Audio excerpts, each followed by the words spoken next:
বেশি আমি আল্লাহকে মহব্বত করতে হবে, তোমরা সবচেয়ে বেশি আমি আল্লাহকে ভালোবাসতে হবে। এরা ইমানদার নর-নারীরা, তোমরা যদি আমি আল্লাহকে বেশি মহব্বত করতে চাও, তোমরা যদি আমি আল্লাহকে বেশি ভালোবাসতে চাও, আমি আল্লাহকে যদি ভালোবাসতে চাও, এক নম্বর তোমার আমার করণীয় হলো ওই আল্লাহকে ভালোবাসার জন্য আল্লাহর পরিচয়ের দরকার আছে না নাই? আর জোরে বলেন আছে না নাই? আল্লাহর পরিচয়ের দরকার আছে না নাই? তাই তো আল্লাহর রাসূল হাদিস পাকের ভিতরে বলেন, বুনিয়াল ইসলাম আলা খামস শাহাদাতি আল্লা ইলাহা ইল্লাল্লাহ। এরে উম্মতের দল, ও রাশিয়া এলাকার মা ও বোনেরা, তোমরা যদি আমার আল্লাহকে বেশি ভালোবাসতে চাও, আল্লাহর ভালোবাসা প্রকাশ করতে চাও, যেমনি ভাবে কোন প্রেমিক তার প্রেমিকার সাথে ভালোবাসা করতে হলে পরিচয়ের প্রয়োজন হয়, ঠিক তেমনি ভাবে তোমাকে আমাকে যদি আল্লাহকে ভালোবাসতে হয়, এক নাম্বার হলো তোমার আমাকে আসমানের মালিক আল্লাহর পরিচয় পাওয়া লাগবে। কত বলেন ঠিক না ঠিক? এই আল্লাহর পরিচয় কি? আল্লাহ রাসূল হাদিস পাকের ভিতরে বলেন, হে দুনিয়ার মানুষ, তোমরা যদি আমি আমার আল্লাহকে ভালোবাসতে চাও, তোমরা যদি আমি আমার আল্লাহকে মহব্বত করতে চাও, ভালোবাসা প্রকাশ করতে চাও, তাহলে তোমাদেরকে সর্বপ্রথম আল্লাহর পরিচয় নিতে হবে। আল্লাহর পরিচয়ের মধ্য থেকে অন্যতম পরিচয় 5টা স্তর রয়েছে, 5টা পদ্ধতি রয়েছে। ওই 5টা পরিচয়ের প্রথম পরিচয় হলো কালেমা শাহাদাত, আশহাদু আল্লা ইলাহা ইল্লাল্লাহ। সুবহানাল্লাহ বলে কি সাক্ষ্য দিলাম? আশহাদু আল্লা ইলাহা ইল্লাল্লাহ, আল্লাহ ছাড়া কোনো মাবুদ নাই। কথা বলেন ঠিক না ঠিক? আরে জবাব করে আওয়াজ করে বলেন ঠিক না ঠিক? আল্লাহ ছাড়া কোনো রিজিক দেনওয়ালা নাই, আল্লাহ ছাড়া কোনো মালিক নাই, আল্লাহ ছাড়া কোনো সম্মান দেনওয়ালা নাই, আল্লাহ ছাড়া কেউ রাজত্ব দেনওয়ালা নাই, আল্লাহ ছাড়া কেউ মৌত দেনওয়ালা নাই, আল্লাহ ছাড়া কেউ হায়াত দেনওয়ালা নাই। কথা বলেন ঠিক না ঠিক? এরা ভাই, তোমাকে আমাকে সর্বপ্রথম আল্লাহর সাথে যদি পরিচয় পেতে পারেন, এ দুনিয়ার ভাই, একটা ছেলে যদি আরেকটা মেয়ের পরিচয় পায়, তখন ছেলে তার মেয়ে, ওই ছেলেটা মেয়ের পরিচয় পাওয়ার কারণে যেমনি ভাবে মেয়েটার জন্য পাগল করা হয়ে যায়, ঠিক তেমনি ভাবে তুমি আর আমি যদি আল্লাহকে ভালোবাসতে চাই, এক নম্বর করণীয় হলো আমার মালিক আল্লাহর পরিচয় পাওয়া লাগবে। ঠিক না ঠিক? আল্লাহর পরিচয় কি? আল্লাহর পরিচয় হলো আল্লাহকে সাক্ষ্য দেওয়া, হে আল্লাহ। এই আল্লাহর রাসূল বলেন, ক্বালা রাসূলুল্লাহি সাল্লাল্লাহু আলাইহি ওয়াসাল্লাম, মান ক্বালা লা ইলাহা ইল্লাল্লাহ দাখালাল জান্নাহ। আল্লাহর রাসূল বলেন, আমার উম্মত, তোমাদের মধ্য থেকে যেই ব্যক্তি কালেমা তাইয়্যিবা লা ইলাহা ইল্লাল্লাহ, লা ইলাহা ইল্লাল্লাহ বলবে, যেই ব্যক্তি ঈমান ও ইয়াকিনের সাথে লা ইলাহা ইল্লাল্লাহ বলবে, দাখালাল জান্নাহ। ওরকম কালেমাওয়ালা ঈমানদারদেরকে আল্লাহ তাআলা এই দুনিয়ার সমান 10 দুনিয়া নামক একটা জান্নাত দান করবে। কি দান করবে? বলেন না, কি দান করবেন? এ আমার সামনে উপস্থিত ভাইরা, একটু জবাব করে আল্লাহর তো জিহ্বাটা নাড়া বলবেন, আমরা যারা এখানে উপস্থিত আছি, আমরা এই কালেমা পড়ছি কিনা? জোরে বলেন, পড়ি কিনা?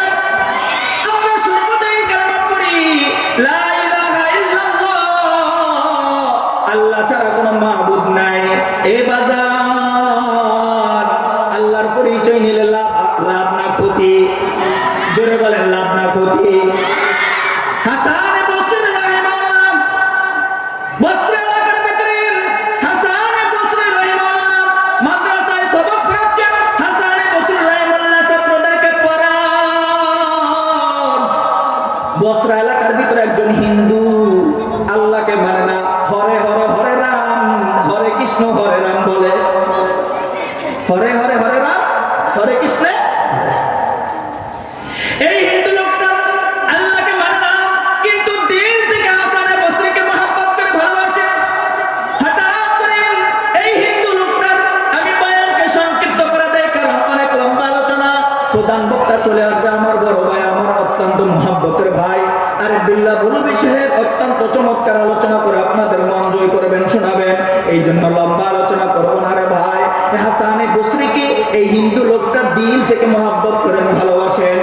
একদিন 2 দিন এভাবে যাইতে যাইতে ওই হিন্দু লোকটার বয়সটা যখন একেবারে বুড়ো হয়ে গেল, শেষ হয়ে গেল, হঠাৎ করে মালাকুল মউত আজরাইল হিন্দু লোকটার জান কবজ করার জন্য আইসা গেল। যখন হিন্দু লোকটার মুমূর্ষু অবস্থায় বসরা এলাকার মাদ্রাসার ছাত্ররা হিন্দু লোকটার মুমূর্ষু অবস্থায় দেখার জন্য গেলেন। কেন গেলেন? কারণ এই হিন্দু লোকটা আমাদের উস্তাদ হাসান বসরিকে মহব্বত করেন, ভালোবাসেন। হাসান বসরিকে মহব্বত করেন, ভালোবাসেন। ছাত্ররা আসরের পর তার বাসায় গেলেন, দেখলেন যে হিন্দু লোকটা মৃত্যু যন্ত্রণার জন্য ছটফট করতেছেন, মৃত্যু যন্ত্রণার জন্য ছটফট করতেছেন। जब मलाकुल मौत आएंगे जन्नत करने के लिए, जब मलाकुल मौत आएंगे जन्नत करने के लिए, तुमको फुर्सत ना मिलेगी लब हिलाने के लिए, तुमको फुर्सत ना मिलेगी लब हिलाने के लिए। मौत को तुम दूर न सुन जाओ, मौत आए हरदम करीब, कौन होगा यार तेरा घोर जाने के लिए। আল্লাহর বান্দা মুমূর্ষু অবস্থায় আসরের পরে ছাত্ররা যখন তার বাসা থেকে আসতেছেন, ওই দিক দিয়ে হাসান বসরি রাজশাহী বাজার থেকে আসতেছেন। হাসান বসরি জিজ্ঞেস করলেন, ও তালাবে আজম, ছাত্র ভাইয়েরা কোথায় গেলেন? ছাত্র ভাইয়েরা বলেন, হুজুর, ওই যে হিন্দু লোকটা আপনাকে মহব্বত করে ভালোবাসে, ওই হিন্দু লোকটার মুমূর্ষু অবস্থায়, মারা যাওয়া অবস্থায়। হাসান বসরি বলে, তাই নাকি রে বাবা? বলে, হ্যাঁ হ্যাঁ হ্যাঁ।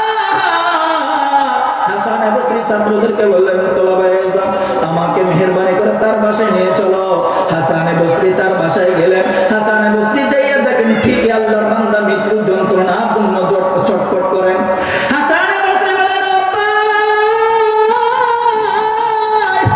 জীবনে হায়াতের ভিতরে আপনি সবচেয়ে বেশি আমি হাসানকে মহব্বত করছেন, ভালোবাসছেন। এ ভাই, এই শেষ মুহূর্তের ভিতরে আমি হাসান আপনার কি উপকার করতে পারি? হাসান বসরি যখন এই কথা বললেন, হিন্দু লোকটা ডেকে বলো, ও ভাই হাসান,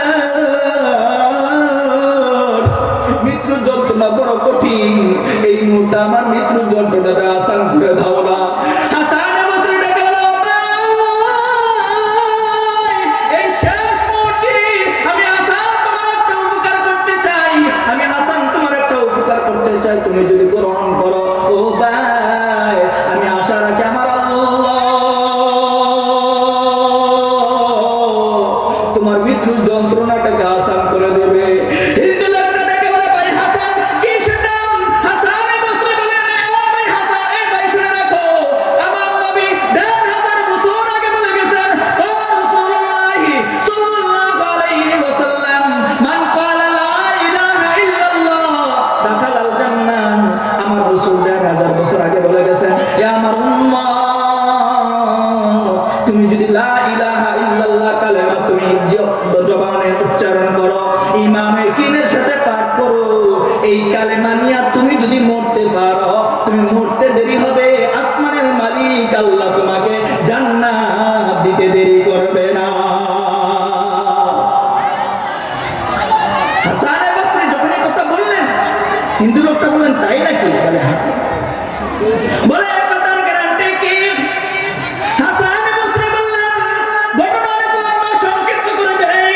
হাসান বসরি ভাই বললেন, এ ভাই, আল্লাহর রাসূলের কথা কখনো মিথ্যা হতে পারে না, যে আল্লাহর রাসূল কখনো জীবনে ৬৩ বছর হায়াতে জিন্দেগির ভিতরে একটা মিথ্যা কথা বলেন নাই। কথা বলেন ঠিক না ঠিক?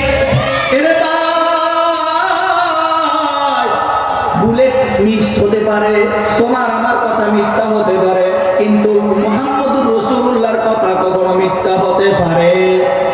একটু জবান খুলে আওয়াজ করে মহব্বত বলেন, জোরে বলেন, মিথ্যা হতে পারে না? না।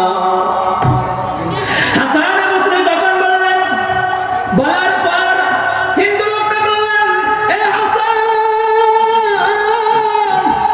আমি তোমার কথা বিশ্বাস করে এই মুহূর্তে আমি কালেমা পড়ে গেলাম,